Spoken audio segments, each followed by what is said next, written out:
And we are live here on the Bullpen Podcast. It is championship week, essentially. Baseball is moving very quickly. It's wrapping up faster than we can blink our eyes. Thought there would be an even faster closeout of these championship series, but teams are battling. Houston and the Red Sox are having a great series. Houston took a 3-2 lead today. And Braves and Dodgers are also having a great series. Atlanta leading 2-1 in that series, and also in the game tonight, 3-0. Mr. Kunos, how are you tonight? I am doing good. I mentioned this in our pre-show. We experienced fall in Florida, and by fall, I mean it was not triple-digit heat index today, so it was actually pretty comfortable outside. Other than that, I am doing good. As you said, baseball is moving really quick. We're already in the league championship series, and they're about halfway through essentially. So we're coming to the end. We are getting close to the end. Getting close to that World Series. Well, I am your host, Chris Krogman. You can find me at Shy Bears on at Shy Bears 1985 on Twitter, and you can find my co-host Adam Kunos at Kunos19 on the Twitter box. The show is at the Bullpen Pod, and you can also find us on Facebook and where you get all of your podcasts. We are super excited to talk tonight about Championship Series baseball. It's working out a little different than we predicted, but that's okay. It's a lot of fun and a lot of historic franchises battling. Other than the Astros, I mean, I don't think they're too historic, but Braves, Dodgers, Red Sox, all been around for quite a while. The Astros don't have that championship history, but they are becoming a formidable championship team. I guess they were pretty serious in the 80s, right? Yeah, Astros had some good runs in the '80s. They had the '86 season where they lost to the Mets in their LCS, and then you had the Astros of the '90s when they had those run-ups NL Central Division titles. Obviously, the mid 2000 Astros with those two wild card teams, and then they Yeah. really have been relevant since until they got to the American League. I just thought about this, Adam, and I gave you a little bit of shit last week about the White Sox and the Astros. But if you think about it, going back to that '90s Astros team, who I really did like, I love Jeff Bagwell and BGO and Ken Caminiti, who we always joked around and called him Ken Kinda Shitty, but he wasn't. He was really good, but it was a funny nickname. But he was a cheater too. So the Astros have this history of being juice monkey cheaters who bang on trash cans to get an advantage, and apparently it works because they've been good in the past and currently are very good. Beat the brakes off the Red Sox today. I was, they won that first game, and then I was like shocked at the Astros kind of falling apart over the next 3 games and then going down 3-1. I can't remember Yeah, exactly how it played out. actually 2 games. Yeah, it was the shocking part to me was when I believe it was game 2 when the Red Sox had back grand slams in consecutive innings and pretty much got their offense going in the first 2 innings. Then the pitching just kind of held it down there for a minute. And then, yeah, Houston kind of was asleep for those 2 games. And then they kind of just kicked it on for the last 2 games. So, as you said, they take a 3-1 series lead. They are 1 game away from returning to the Fall Classic. This will be their third trip in 5 years. And I had to give them props. They are a good team. I mean, we thought they lost a lot of pieces over the offseason. We thought the cheating scandal would be kind of distracting them, how they would handle playing on the road. They have proven us completely wrong, and they're 1 win away from going back to the World Series. Yeah, we said don't count out the Red Sox. It was interesting, you mentioned the grand slams in back-to-back innings, and then they hit another one the night after, right? I mean, or the next game. I don't remember if it was the night after or not. My days are all running together. I just started a new job like 2 weeks ago, and it's everything. My 5-year-old is having a great time at kindergarten. Not really, but so every day is running together for me. So I can't remember what day is what, but I do know that they are one win away from another trip to the World Series. Another trip back to the National League, essentially, since they used to reside there. But yeah, what do you like? What's going on here? Like these Dodgers are not crushing the Braves like I thought they would. The Astros, while they are, they did take a lead. They got down to Boston in back-to-back games pretty significantly. Kind of got their ass handed to them. Yeah, it was definitely interesting. The teams that we thought were going to produce are not producing, while the teams that we thought that were going to kind of lay down and take a beating are actually the one team producing. I'll look at Atlanta. Out of the gate, they came out and they just kind of went at LA with everything they got. Their pitching was good, their offense was good, and Los Angeles just kind of came out flat-footed. You wonder if they're kind of struggling coming off that 5-game series with the Giants, and where they pretty much had not a lot of offense, but they were winning these 1-run, 2-run games. And I wonder if I'm not going to call it a hangover from a division series because you rarely see that, but I wonder if it's just finally catching up with the Dodgers that their offense is finally not producing, but they have a stacked lineup and you expect them to produce. Yeah, definitely. Well, we are sponsored by Fanatics, and there's lots of championship gear on the Fanatics website. Head on over there, tell them the Bullpen Podcast sent you. Hook yourself up with some awesome gear. Let's talk about how we got here, Adam. I know we got a little excited and jumped right into the championship series out the gate, but like you mentioned, the Dodgers and Giants finished up, I think, a day after or the day we last spoke last Wednesday. So let's talk about how we got here and how the Dodgers took that series. So Game 5, I always love a Game 5 or Game 7 in a playoff series, a do or die, win or go home. This was actually a close game. It was a 1-run game going into the late innings when Cody Bellinger driving in with a game-winning single in the top of the ninth. And then the Dodgers pull Max Scherzer out of the bullpen to close out the game. You pull your ace out of the bullpen to shut down the Giants and to send you guys to the league championship series. So again, not a lot of offense in this game. This was more of a pitching and defense game. And it showed. I caught at least up to about the 6th inning before Eastern time kind of caught up with me. And it was just a lot of good pitching. And the defense just really held together on both sides for both LA and San Francisco.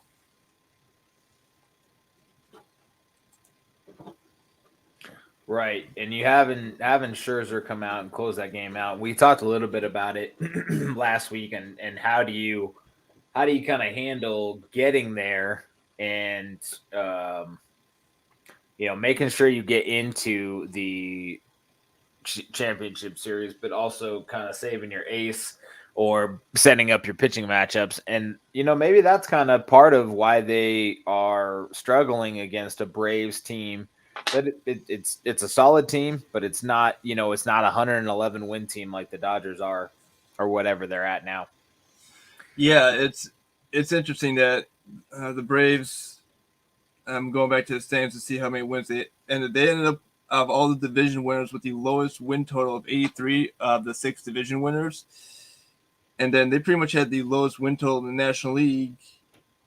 Actually, of all the playoff teams, they had the lowest win total of all playoff teams with 88 wins. So they didn't have that regular season dominance that you saw from some other teams, like from the White Sox in their division, like the Brewers, the Astros, teams that kind of just took control of their division. They had to fight for that division going down the stretch. And I think that's actually kind of helping them when they're actually playing meaningful games going into the playoffs. They were fighting for their lives, and the fact that they won their division, I believe, on the second to last day shows, and they're carrying that momentum over into the playoffs. So the fact that they played competitive baseball in the last week and a half is working in their favor. Exactly. Yeah, and we had talked about that going down the stretch. Does it help you to have that anxiety or sense of urgency? I think is a better way to put it.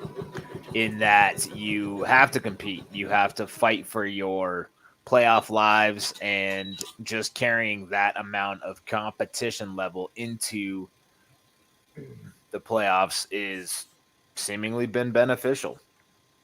The Dodgers going into this series started some dude I never even heard of. I mean, we had talked about, these this pitching staff being dominant and having so many great starters, and they're sending out what's his name, Craig Nebel or something like that. I mean, I had never heard of him before Saturday or whatever. I think he's a relief pitcher, but they had a bullpen game, and I was just shocked that that was the decision that Dave Roberts made to go in to the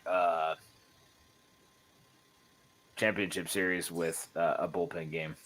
Oh yeah, I agree. I mean, looking at the box scores, no pitcher goes longer than an inning and 2/3, and you burn through almost your entire bullpen staff in game one, and that sets up how it's going to be for us this series. If you burn through your bullpen and they can't even last more than 2 innings, it's just not going to work. You kind of set yourself up for failure in retrospect, and I think this is going to hurt him. And I mean, looking at the series has gone so far, it looks like it has hurt him, and it looks like it's going to continue to hurt him going deeper into the series. Right. I mean, you go into game 2, you got Max Scherzer back. He only goes 4 innings, doesn't really get shelled, but gives up 4 hits, two earned runs, walks 1, strikes out 7. So he doesn't have a terrible, outing, but it's hard to imagine him not still feeling the effects of, coming in out of the bullpen just a few days before. And it's like, where is Walker Buehler? Where is Clayton Kershaw? I know was it Urias is pitching tonight, and then I think Buehler pitched game 3. Yeah, Buehler pitched game 3. He went. I got his line here. 3 2/3 inning, 6 hits on 4 runs, 2 of them earned. Struck out 3, but also walked 3. So, I mean, not the dominant pitcher we saw during the regular season, but I would say effective. But those 4 runs, and it just comes down to how effective you can be. And you always use your starting pitcher a little different in the playoffs. You always pitch him a little more cautiously. In a regular season, you could let him go 6, 7 innings. Playoff series, you always pitch him a little different just because you're not sure, will he be available for game 5? Will there be a game 5? Do I bring him out of the bullpen in a possible game 7? And these are things that both Dusty Baker and Dave Robinson are thinking about. Or not Dusty Baker, whoever the Brave manager is, or they're thinking about right now. And I honestly can't blame him for going this thinking route, because it is more of a mind game with your pitchers going into the playoff series. Right. And in that Walker Buehler game, he does give up those 3 runs early, or those 4 runs early. The Braves get another one in the 5th, and make it 5-2. But then Luke Jackson gives up 4 runs in the bottom of the 8th, and Dodgers go on to win that game 6-5. And if it weren't for that, I mean, we'd be looking at a 3-0 series for the Atlanta Braves. Yeah, you never want to get into that 3-0 hole, just because those are one of the hardest deficits to climb out of. Any 3-1 deficit, we have seen that happen. The Red Sox are famous for coming back 3-1 against the Yankees, but it's hard to come by in this type of game, because it's more analytical. It's more thinking about the statistics. You're not going to let your relievers go more than 2 innings. You're not going to make them pitch 3 innings. You're going into situational hitting, situational pitching, and it's a great game of chess. This is pretty much a chess match from start to finish. For sure. Jumping over to the American League Championship Series, we talked a little bit about it. Houston won Game 1, 5-4. In that game, Freddie Valdez went 2 2/3, 6 hits given up, 3 runs, 2 earned. Chris Sale, 2 2/3, 5 hits, 1 run, 1 earned, only 1 walk, 2 Ks. So he looked like he was dealing. But then Boston puts up 3 in the 3rd. Houston comes back with 2 in the 6th, 1 in the 7th, 1 in the 8th. Boston tried to fight back with 1 in the top of the 9th, but couldn't quite pull it out. Kiki Hernandez had a phenomenal game, going 4 for 5 with 2 RBIs for Boston. On the Houston side, Altuve had a great game, 1 for 3, 3 RBIs. And you also had RBIs from Alvarez and Correa in that game. But heading into Game 2 over there, like we talked about with the grand slams left and right, you had one from Devers, you had one from Martinez. Garcia got shelled. He only had a 45 ERA. I mean, that's 5.00, not 4.50. That 45 ERA. You never want double-digit ERA, especially with 2 high numbers at the beginning. That's definitely not good. Multiplication is bad. I would like to see somebody, stay in the game and see if they can actually max out that 45 or get there, because that's bananas. It is. Eovaldi had a decent game, going 5 1/3, giving up a hit per inning, 3 runs, 3 earned, 3 strikeouts. Nothing special, but got the job done. It helps to have 2 grand slams in the game. Houston fought back a little bit with 5 runs, but again, hard to overcome 2 grand slams. So Game 3, the Red Sox come out hitting again. Home run or grand slam from Schwarber. Devers had an RBI again. Martinez had 2 more. Vasquez and Arroyo both had 2 and 3. They scored 12 runs on 11 hits, which that's just a phenomenal showing of efficiency in your hitting. OPS for Martinez is just bananas. Same with Kiki Hernandez. Both these guys are at, just 1.462 OPS for Martinez and 2.027 for Hernandez, just absolutely blasting the ball. So had a home run from Tucker on the Astros side with 2 on to score the only 3 runs of their game.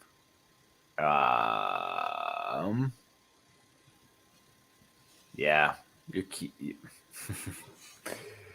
Yeah, Astros starting pitcher, 1.2 innings, 5 hits, 6 runs, 5 earned, 2 walks, home run given up. Garcia comes on and gives up a home run. Matten and Stanek also give up home runs. I mean, the Astros just decided to just turn it into home run derby for Boston. It pretty much looked like batting practice on Game 3. It was balls were jumping off the bats left and right. Schwarber with another monster slam. I know Cubs fans on Twitter were kind of kicking themselves, saying they not intended this guy. They should have brought him back, sign him in the offseason. That's not going to happen. I mean, I feel like Kyle Schwarber is like the good player that gets passed around. Why has he been on 3 or 4 teams in the last couple of years, I think when it comes down to his health, I know he was injured at the beginning of the season. I think he's had some back issues. So I think it's just that health question for him. But, I mean, you put him in on an American League team, rotate him in as DH, a little outfield here and there. He's a good utility player. He can be a good utility player. I mean, he proved it when he was with the Cubs in 2016, getting some key hits in that World Series to obviously get the Cubs that ring. So, I mean, he's a good player overall. Good utility player. Yeah, I agree. Those kind of guys are needed for constant or continuity and winning, but he is not a continuity type player. He gets passed around a lot.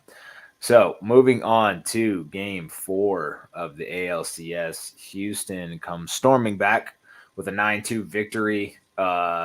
Pretty interesting game up until the 9th inning as Houston puts up 1 in the first. Boston puts up 2 in the bottom of the first. And then Houston puts up 1 in the top of the 8th to tie it up and then drops 7 in the top of the 9th to it's funny. I bet the over early in that game and it's like 2-1 going into the 8th. I'm like, well, this is screwed. This is never gonna hit. And then Astros decided, well, we got your back, Chris. We'll go ahead and put up 7 runs in the top of the 9th inning and take care of business. Brantley with 3 RBIs. Altuve chipped in 1. Bregman, Alvarez, Tucker again. Castro off the bench threw in an RBI. Just a great game from the Astros in the bottom or in the late inning heroics. Zach Greinke did not have a good game. Nick Pivetta had an okay game. I mean, he had a 1.8 ERA. Greinke with a 13.5 ERA, giving up those 2 runs early. But overall, Astros just showed out. I think the key thing I took away from this game is when you looked on the Astros Twitter page and it was a picture of the Green Monster scoreboard with that yellow 7 on the board and the caption, "Crooked numbers are fun." And you gotta love team social media because whoever runs these social media accounts have probably the best sense of humor when it comes to just posting these tweets, and it can just be the most obvious comment, but it can just get be hilarious in the way they interact with different teams. Props to these social media accounts and whoever's running them for all these teams. I give them props. I think some are really good and some are let's see, how do we put this? Some are just like trolls. Like they don't know who they are. Like they think they're better than they are. And like I saw the Washington Nationals, trolling people this year, and like that team was terrible. But whatever. Go ahead.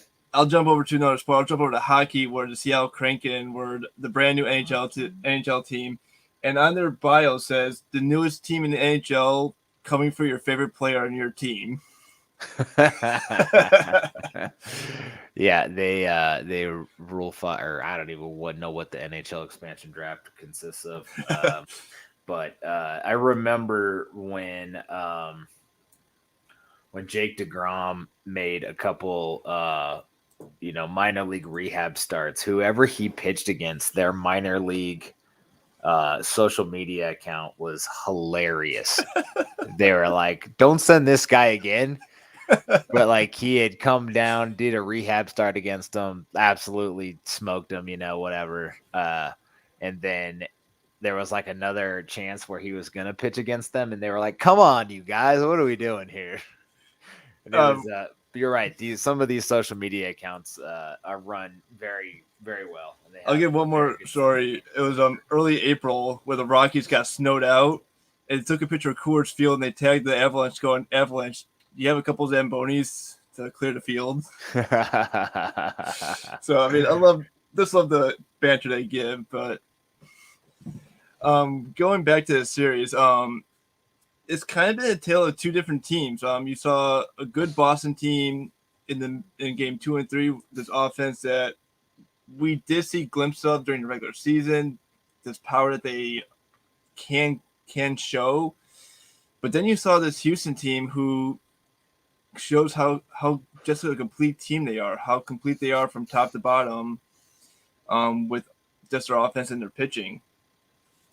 But going into Game 6 now, you're going to be like, which team shows up? Is it going to be the Boston team that can get you 4 or 5 runs in just one inning? Is it going to be the Houston team who can put together a couple runs, put together a couple hits, and put up that crooked number towards the end? So it's going to be interesting when this series goes back down to Houston on Friday, see how it plays out.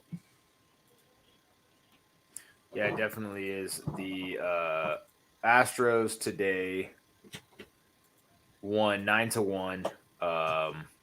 Valdez pitched much better.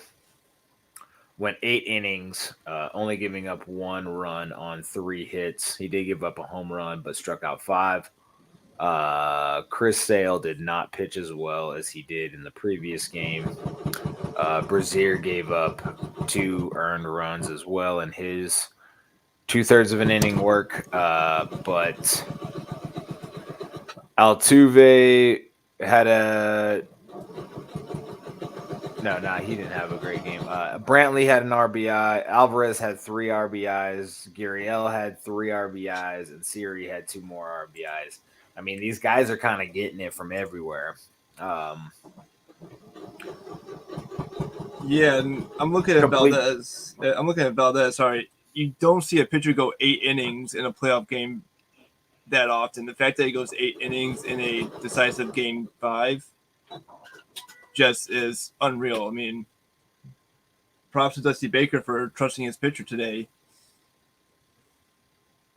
Yeah, 100%. You don't see it all that often. Like you said earlier, it's a chess match, and it's a lot about matchups and historical face-offs against 2 players and how well they've done. And to see a guy go out and put up 8 innings and pretty much cruise. I mean, 1 walk, no big deal. 5 strikeouts, not great, but not terrible. But against a Boston lineup that shelled him previously, it was a good outing for Valdez. It was, yeah. So, I mean, I didn't get a chance to catch the game, but just looking at the line, he must have been inducing a lot of ground balls, a lot of short pop-ups, and just getting the ball in play for the defense to make plays and limiting the runners. They the Red Sox, I believe, left 6 on base, so not a lot of runners for Red Sox today. Not a lot of people on base for the Red Sox. Yeah, Astros put up 9 runs and left 22 on base. That says a lot. That's ridiculous. That 31 opportunities to score, or 31 base runners anyway. Yeah, I don't know how many of those were in scoring position. Who knows? But when you look at Game 6, the Red Sox have announced that Eovaldi is the projected starting pitcher. Astros have yet to announce theirs. I'm looking at the MLB app right now, so this could change by tomorrow. Games down at Minute Maid Field. That, like I said before, that's going to be a hostile environment. I don't know if the roof's going to be open or closed for that game, but you best believe that the Astros are going to come out with their A game and come out, swing on all cylinders, and try to clinch this in front of their home crowd. They did this in 2019 when they walked off Aroldis Chapman in Game 6 to go to the series. So another chance to win in front of the home crowd again. Yeah, 100%.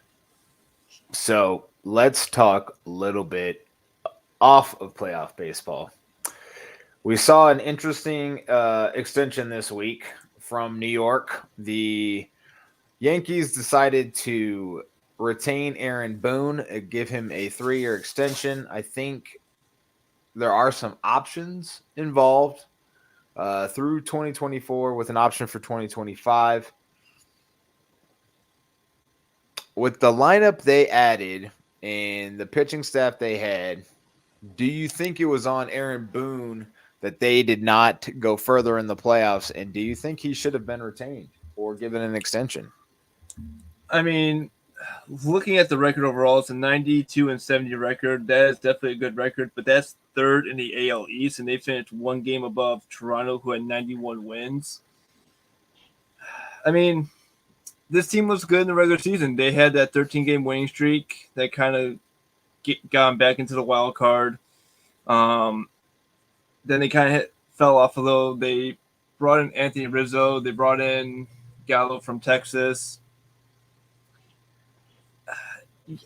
I would give some blame to Aaron Boone for the way that the Yankees played in the postseason. I would definitely give some blame to him. How his pitching staff was handled during the game, the lineup he threw out there. But I also would go to the players, and I'm going 50-50. Half on Aaron Boone, half on the players, and I think he should be given at least one more year. I don't think he should be given a 3-year deal. I would have kept him for 1 year and see how he does next year. Yeah, they can. We'll see. We'll see how it works out in New York. I think. I don't know. I think you want to give managers time to grow into their job, but I also think that they need to be held accountable when things go wrong. But I don't know how you do both. It's kind of like the other team in New York with Louis Rojas and, him being a young manager, first-time manager at the big league level. Do you let him grow into the job, or do you say, hey, thanks for the help, or thanks for the go, and give him an old pat on the back and send him on his way? The Mets are trying to secure a president of baseball operations along with a general manager. Not sure where they're going to go. They've tried to go after Billy Beane. They tried to get one of the Brewers front office guys, Burns, I believe, and Brewers told him no. So we'll see. We'll see what happens there. Nothing positive so far, but I'm sure Steve Cohen and the Metropolitans will keep searching for the right answer. Yeah, and you said something interesting too. It's like that the Yankees are keeping him after a wild card exit. We saw this last year with the White Sox. They made the playoffs in that COVID shortened season, lose the Athletics in 3 games, and you see Ricky Renteria get let go, and obviously Tony La Russa comes in. Good improvement for the Sox if they go on to win the division, but still an early exit. So if the Yankees make the playoffs again next year, have an early exit, will you question it even more than you're questioning it now? You have to. I mean, absolutely. The other thing is like, what if they turn it around, or what if they go deep into the playoffs next year? Then, it was the right move, but only time will tell. Yeah, only time will tell. And I guess we have to wait till March to see, or at least until the winter meetings in December, on what direction the Yankees are going, who they retain, who they bring in. Do they keep Anthony Rizzo? Do they keep Joey Gallo? I can see him keeping one of those players. I don't see him keeping both those players. Do you know their contract situations? I'm looking it up, but I don't know the top of your head. Not off the top of my head. I think Rizzo was if I had to remember, I'm guessing he was in the last year of his contract, and I think Gallo still had 1 year on his contract. Yeah, so Rizzo is a free agent this year. And then Joey Gallo.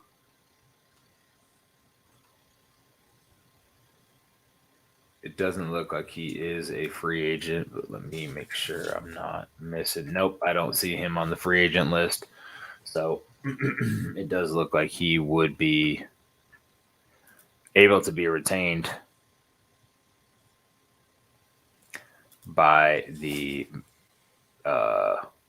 Yankees. I'm trying to check all their just by team now, just to see what else they got going on.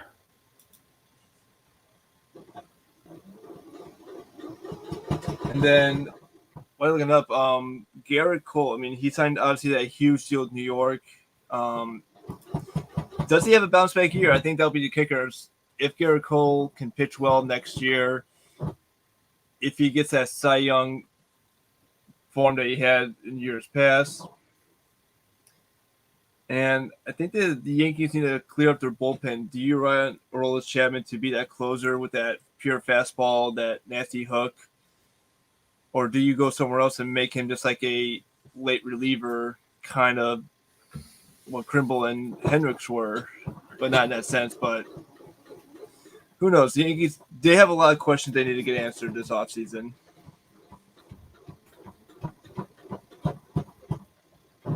Yeah, they do. I am looking. They don't have a whole lot of free agents other than Rizzo. They have a few, but nobody spectacular.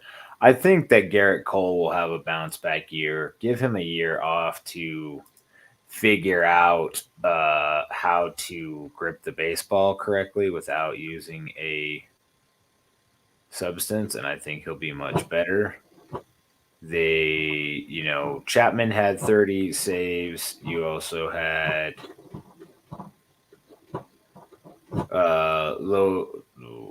whatever that guy's name, Jonathan Loaziga, who had 5. Chad Green had 6. So where do they go in the bullpen, like you mentioned?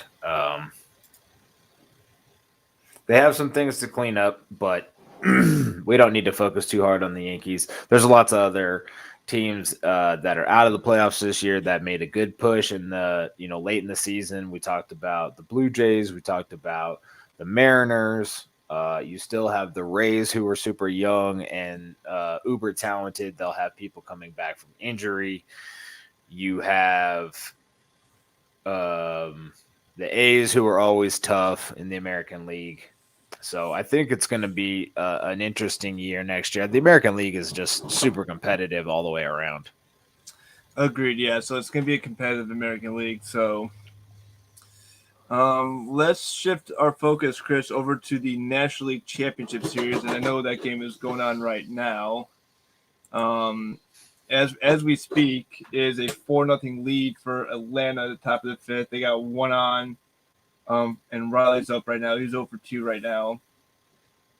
This series has gone not how I thought this series was going to go. I thought either San Francisco or LA, whoever was going to come through, was going to kind of not really beat Atlanta around, but just kind of take over the series. But give Atlanta credit. They've come out and they've knocked the Dodgers around for the first 2 games at least. Game 3, the Dodgers win. But, yeah, props to Atlanta. Yeah, Austin Riley is an absolute superstar in the making. That guy rakes. 303 average on the year, 33 home runs, 286 in the postseason with 2 home runs. He's a good young player. He's going to be a stud for them. Only 24 years old. He's as a Mets fan, I don't like to see it, but it is what it is. And don't look now, but the Drew Smyly has a no going through 5 or through 4. Not a big deal, but still something to keep an eye on. Yeah, and if you're listening now, you're yelling, "Why do you say that now? You jinx him." Because it's fun, and I want you to turn it on. Yeah, you fun turn on, then you can see as soon as you're trying to see that hit. But you really don't want to tax your starting pitcher to throw a no-hitter or for that matter, a complete game in a postseason game, especially when you're only with the 2-1 series lead right now. And you want to save them. No way. You want to save a no-hitter? Burn him out? Yeah, hell yeah. I mean, you just saw Valdez go 8 today. Why not? They were tied 2-2 when they did it. I mean, we can agree to disagree. That's what we do here on the Bullpen Pod all the time. Well, I'm tired of seeing this new style of baseball where people only pitch an inning in the 3rd. It's ridiculous. Where's Nolan Ryan pitching complete game no-hitters every other day? Give me Give me that guy. You're never going to see like 250 innings again. I mean, it's just, or 300 innings. I mean, it's just like records are gone.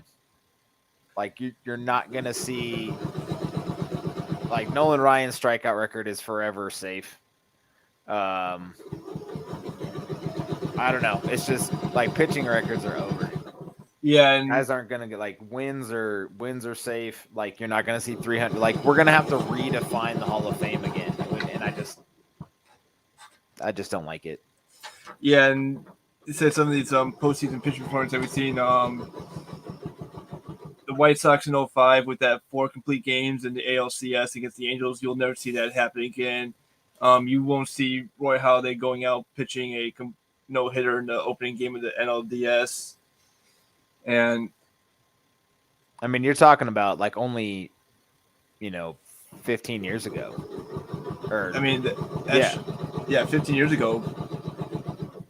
That's hard to believe, but yeah, that wasn't that long ago that we were seeing these dominating pitching teams in the playoffs, and now you're seeing more of a offensive dominance in the playoffs and more strategic pitching.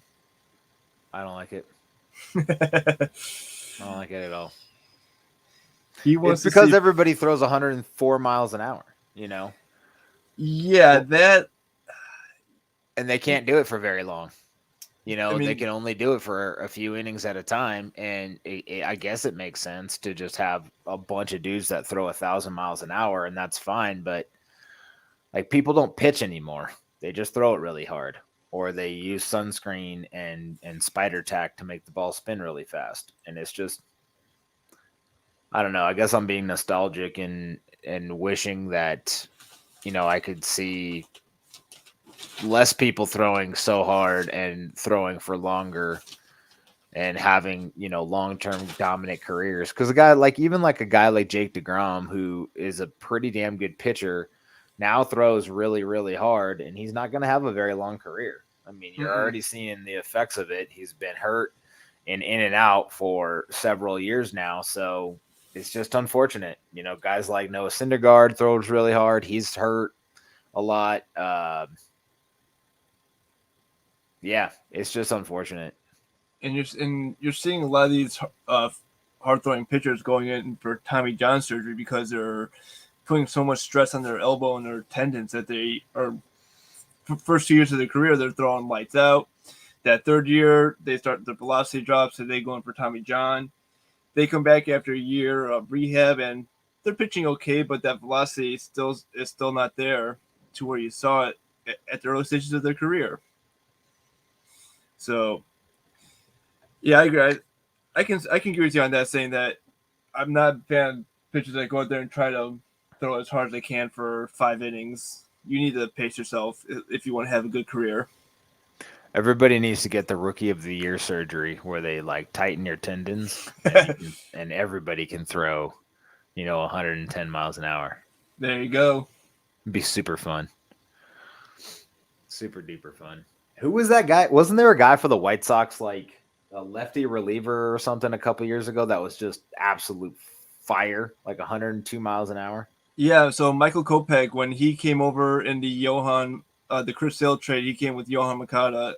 He came up in 2018. He was slated to be the starter in 2019, but then he had a couple starts.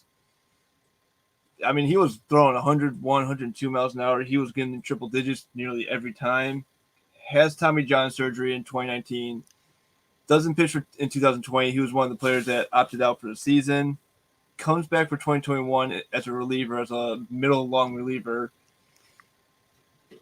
And you still see the velocity out there. You still saw the velocity at 100, at 99 tops. So he didn't lose any velocity. But yeah, he wasn't doing like the 102, 103 he was doing in 2018. Right.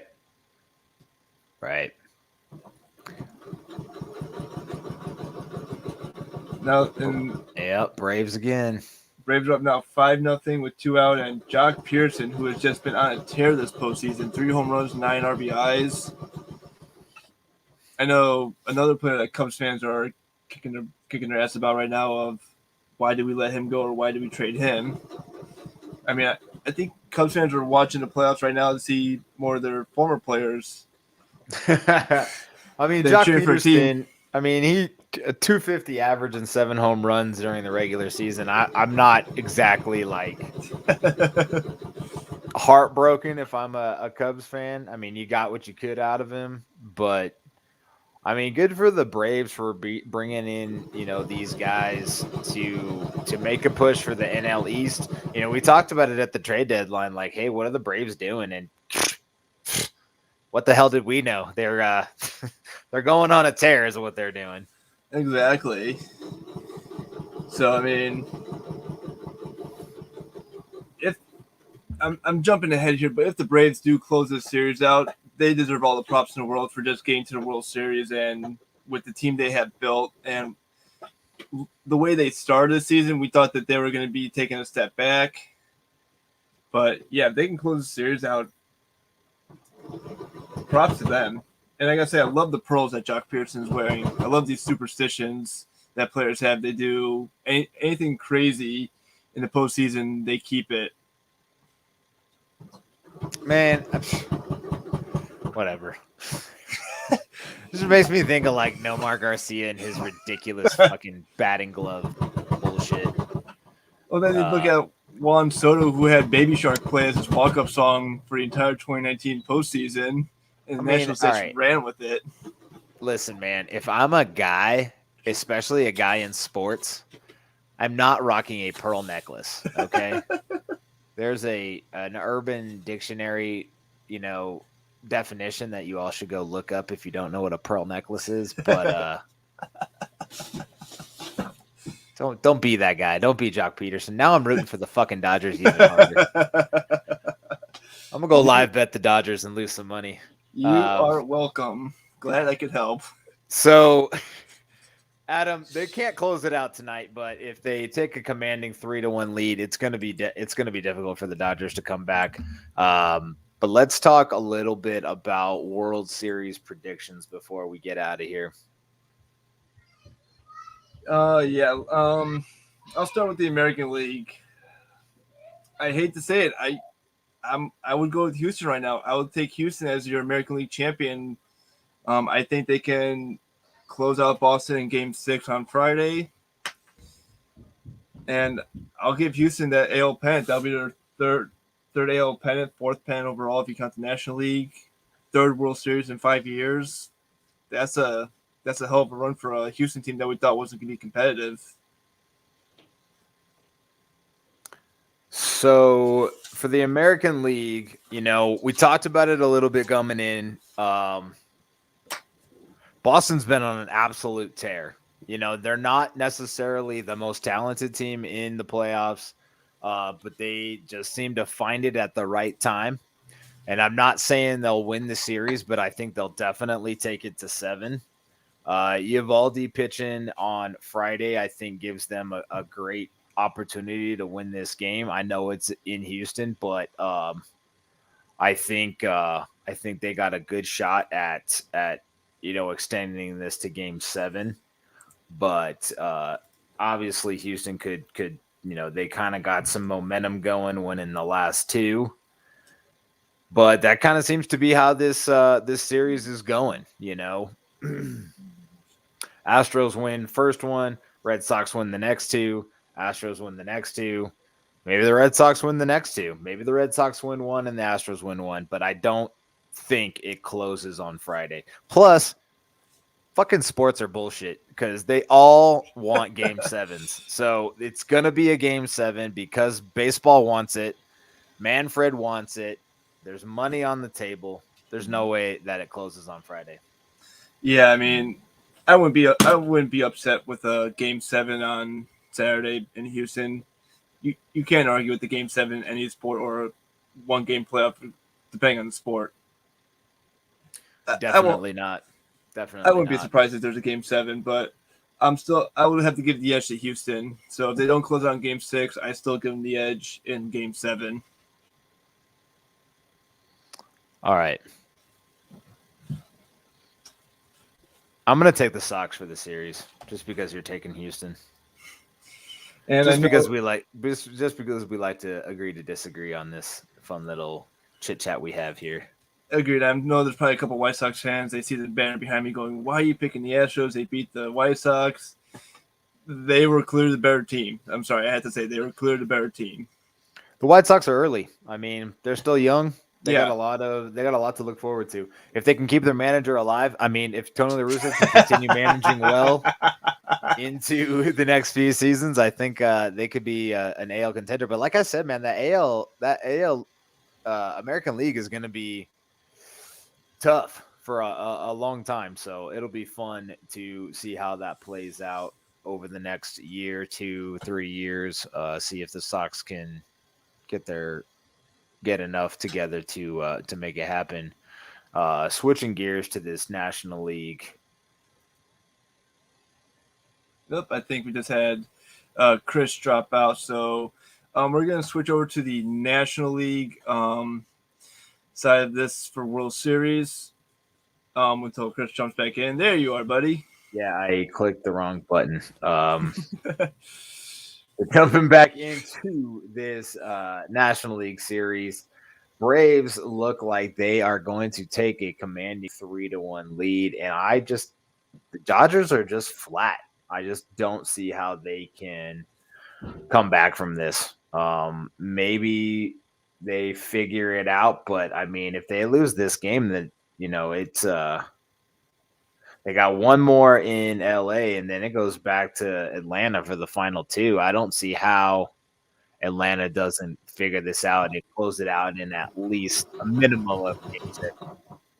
Yeah, I mean, I think you pretty much spelled out right there. If the Dodgers lose this one, they're down 3-1, and then they're playing pretty much a do or die game tomorrow to save their season.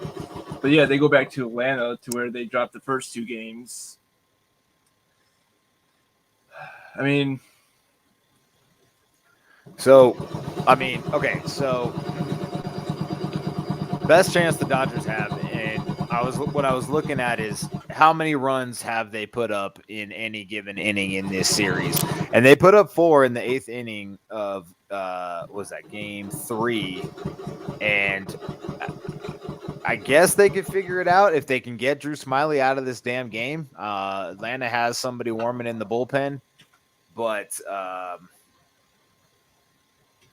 it's not, like I said, it's not looking good for the Dodgers, and they just look flat. Bats are flat. Mookie Betts hasn't been really doing it very well this game or this series, so we'll have to see if this Dodgers offense can get going. But right now, Smyly is just pretty much owning them. Yeah, and you mentioned Mookie Betts not hitting well. Justin Turner has been another bat that has fallen completely silent. I think he's batting in the hundreds right now, if I'm not mistaken. Yeah, 125. 125 average, 1 home run, only a couple RBIs. You rely on him for those clutch hits, for those base hits, and he does have some power to back it up. And you thought Smyly will strike out here, one breaking ball that they're chasing. They're chasing pitches outside the zone, so they're not being their typical Dodgers offense that we saw during the offseason with that 200-plus run differential where they're just scoring left and right. Yeah, I don't know. Like I said, their offense is flat. Their pitching is off. I don't know. I don't know what's going to happen here, but I just don't see how the Dodgers make it into the World Series with this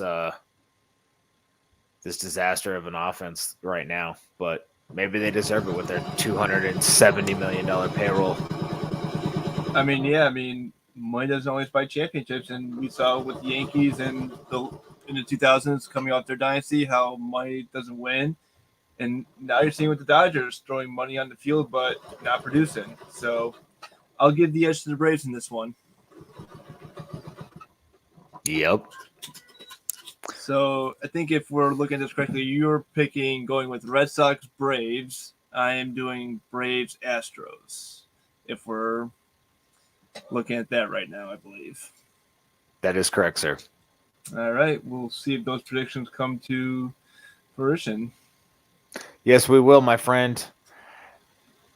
And that, I believe, will do it for this evening. It has been a fun show. Next week, we will be talking to you and looking at the World Series schedule, which starts on Tuesday, the 26th. So we'll have one game down, be in the middle of game 2 when we record. And it's going to be a fun World Series either way. I mean, we're seeing a couple teams in the American League. I mean, the Astros we kind of knew what they were, but they didn't exactly run away with the NL or the AL West, but yeah, the Braves putting up this kind of I don't know, man. Maybe the Dodgers. It'd be a lot more fun if the Dodgers at least made this the series and took it to Game 6 or 7. But again, I don't see that happening. Yeah, so we'll see what happens. So, but until then, Chris, we will talk to you next week. Yes, sir. Have a good night, everyone. You as well.